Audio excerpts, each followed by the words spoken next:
Di ko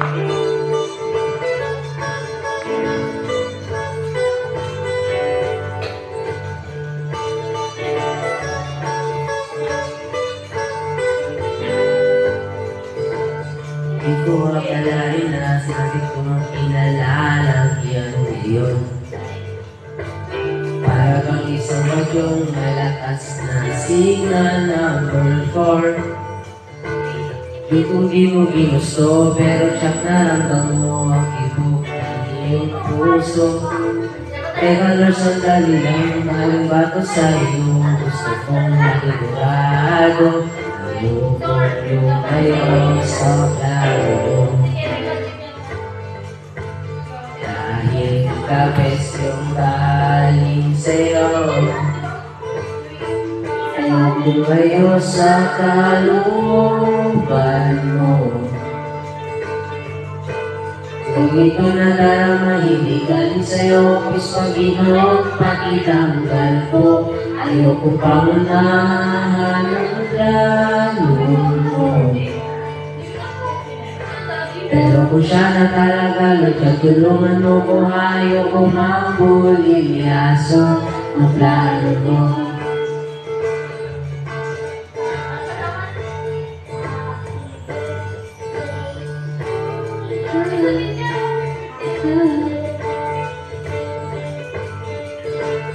Di ko inasama sa iyong pinilit kinalalagyan ngayon. Di naman kasi ako nagkakaroon sa kamiyang noon. Nagkusang at nagkagusto, simula ng matanto na siya'y nagbago. Wala siya na sa iso, binigay buong puso kay Yesu Cristo. Ayokong lumayo sa plano,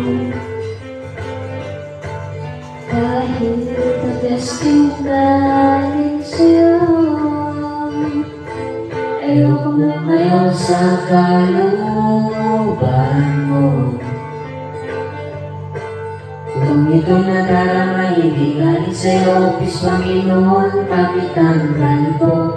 Ayokong mamanahan ang plano mo. Pero kung siya na talaga, Lord, katulungan mo ko. Ayokong mabulilyaso ang plano mo.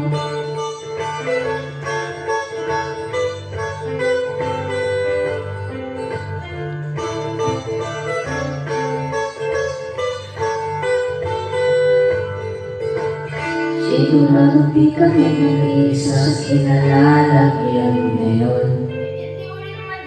May mga batang tumawa sa mga nakikinig sa amin ngayon. Matagal ko sa ang kadalil na marinig ka na, natamaan ka na rin, di ba? Huwag mo na tumikaila, nahiya-hiya ka pa, matuloy ng prayer mo, di ba?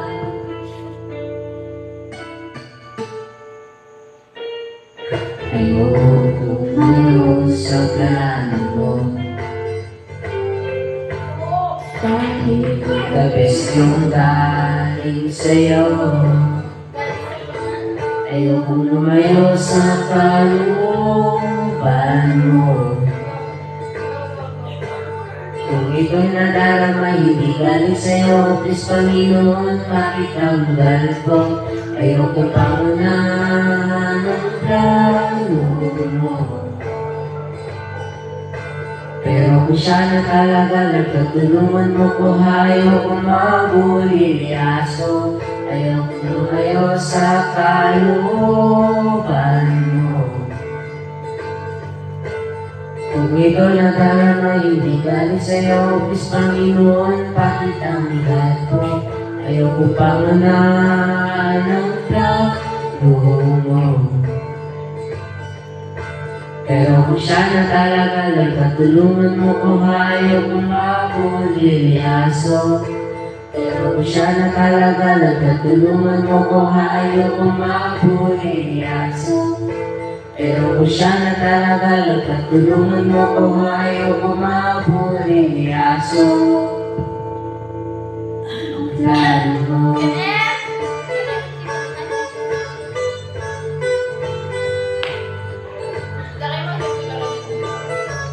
Bakit